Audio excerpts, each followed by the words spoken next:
Being single isn't what it used to be. Yes, people still want relationships, but a growing number of singles are embracing singledom.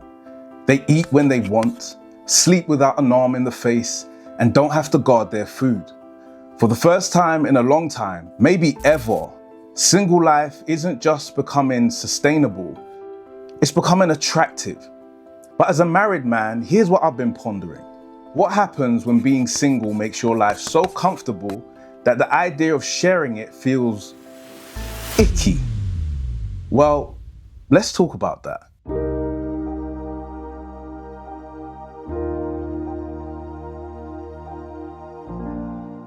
I'm just going to go ahead and say it, deal with the consequences later. Single life today is really good. In a world of food delivery services, streaming, and downloadable games, you don't need a relationship for entertainment. You've got Netflix and Candy Crush. Tasty. Back in the day, not having a long-term relationship felt as if you were missing out on something.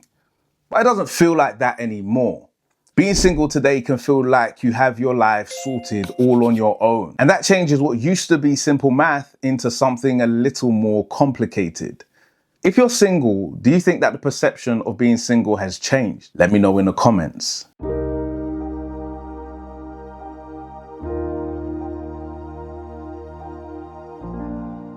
More than anything, people have stopped chasing relationships because they found peace in being single. Because getting to the one means you have to travel a treacherous road of confusing talking stages, mixed signals, and double standards. We tell people to leave their old relationships in the past, but when patterns start patterning, we recognize said patterns, and it becomes so easy to think about what it cost us the last time we let someone get too comfy. So what do? We adapt.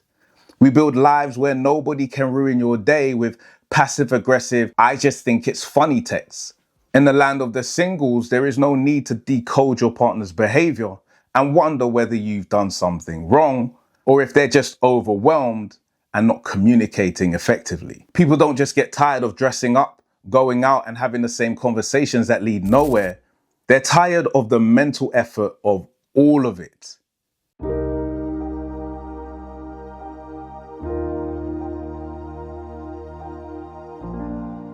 So you might be thinking, if all this is true, well, of course people are single. Who wants to go through all of that? But you know what they say. There are two sides to every coin. And the very thing that makes your life peaceful can also become a bridge to isolation.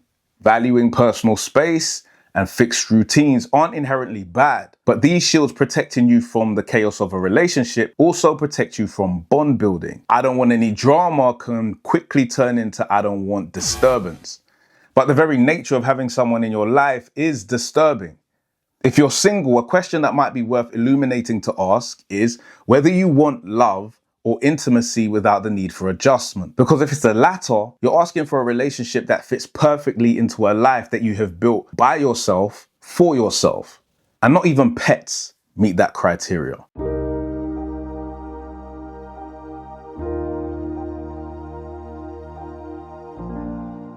If you get too comfortable, you can end up in a situation where you meet someone who is good for you and still get that twinge that something's off. It's not because they aren't right, but because you don't know if you want to deal with them. And that sounds kind of cold-blooded, but it's honest. Because by the time most of us reach a certain age, we've built a framework of a life that works for us. Maybe it's not perfect, maybe it gets lonely sometimes, but it's stable and it's predictable. Sociologically, it makes sense too, because modern life has trained people to organize themselves around individual stability and the acquiring of material possessions. Build your career, optimize your daily routines, and make that money, man. Make that money. So if you spent years adding all these locks to your door, why am I asking you to open it?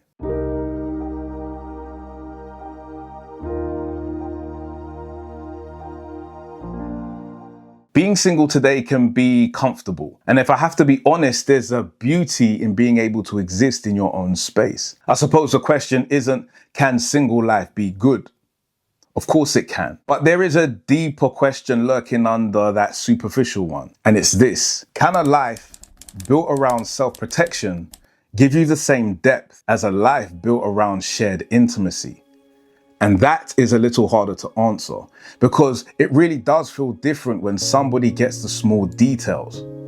Like when you say you're fine, but they understand that you just haven't found the words for what you're feeling yet.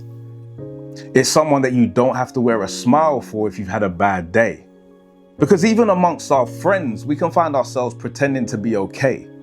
But healthy relationships, they give you something different. A place where you aren't just appreciated for what you offer, but who you are at your core. A hug that lets you know that you aren't carrying everything by yourself is something that Netflix, social media, and even Grand Theft Auto 6 can't give you. You see, people, happiness isn't just about having freedom. It's about having something meaningful to do with your freedom. And love at its sparkling best merges two lives onto a mutual direction. Your perspective changes from what do I want to what are we building? Healthy relationships aren't supposed to erase who we are, they're supposed to expand it.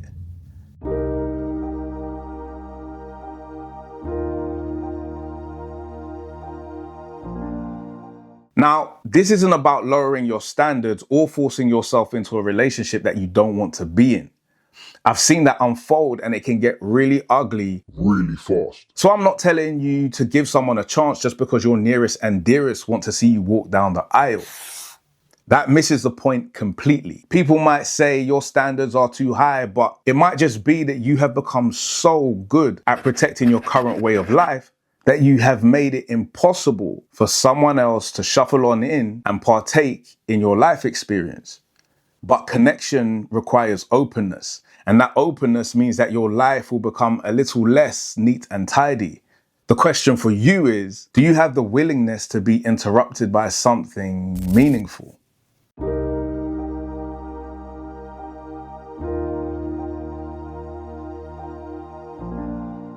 So again, I'm not telling you to go out and fling yourself in front of the next person you see, but I am asking you to sit with a question. And the question is this: what kind of life have I built? And what does it actually make room for? Because if you treat every knock at the door as someone disturbing your peace, you can't tell an annoying cold caller from somebody who's bringing you a gift. Let's keep it real. For some of us, peace isn't really peace. It's a quiet little kingdom that we've constructed because we're fed up of the disappointment. And inside that kingdom, everything is in its proper place and everything is safe. But love is like the sound of laughter and joy echoing outside of the castle walls. And if you want to experience it, you're going to have to invite it in, knowing that there's a good chance your furniture won't be in the same place that you left it. But let me know whether you think single life offers more than relationships in today's age. I'm Sam, and until the next time, make some room.